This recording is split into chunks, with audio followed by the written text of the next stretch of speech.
আল্লাহর কসম, এই হামলার ফলাফল হবে ভয়াবহ। ইসরায়েলকে ধ্বংসের হুঁশিয়ারি খামেনির।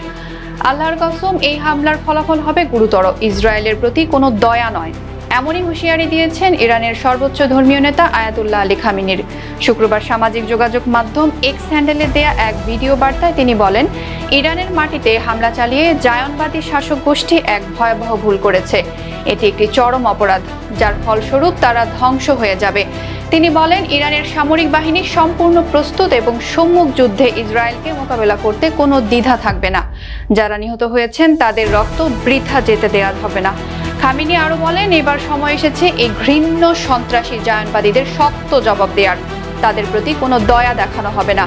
উল্লেখ্য, শুক্রবার ভোরে তেহরান সহ অন্তত 8টি শহরে বড় ধরনের বিমান হামলা চালায় ইসরায়েলের বিমান বাহিনী, যেখানে মূল টার্গেট ছিল ইরানের পরমাণু ও সামরিক স্থাপনা। তবে হামলার পরপরই পাল্টা জবাব দিয়েছে তেহরান।